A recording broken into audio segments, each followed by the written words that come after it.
తమిళనాడులో హిందువులకు ఊరట లభించింది. తిరుప్పరం కుండ్రం కొండపై ఉన్న రాతి స్తంభంపై కార్తీక దీపం వెలిగించుకోవచ్చని మద్రాస్ హైకోర్టు డివిజన్ బెంచ్ తీర్పు వెలువరించింది.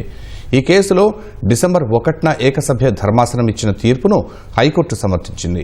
అనవసరంగా ఈ అంశాన్ని రాజకీయం చేశారని ద్విసభ్య ధర్మాసనం మండిపడింది. దీపం వెలిగించేందుకు అనుమతి ఇస్తే శాంతి భద్రతలు దెబ్బతింటాయన్న స్టాలిన్ ప్రభుత్వ ఆందోళనలను తోసిపుచ్చింది.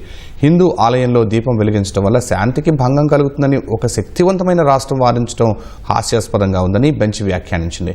రాతి స్తంభం దర్గాకు చెందిందన్న వాదన అవాస్తవమని న్యాయమూర్తులు విమర్శించారు. దీపం వెలిగించేటప్పుడు ప్రజలను అనుమతించొద్దని మధురై జిల్లా కలెక్టర్ను ఆదేశించారు. కోర్టు తీర్పుపై స్పందించిన అధికార డీఎంకే తీర్పును పరిశీలిస్తామని, తదుపరి కార్యాచరణపై ప్రభుత్వం నిర్ణయం తీసుకుంటుందని వివరించింది. తమిళనాడులో అన్ని పార్టీల కన్నా డీఎంకేనే హిందువుల కోసం ఎక్కువ పనిచేసిందని వెల్లడించింది. న్యాయస్థానం తీర్పును పిటిషనర్లు, హిందూ సంఘాలు, బీజేపీ స్వాగతించాయి. సుబ్రహ్మణ్యేశ్వర స్వామి భక్తులకు దక్కిన విజయమని పేర్కొన్నాయి.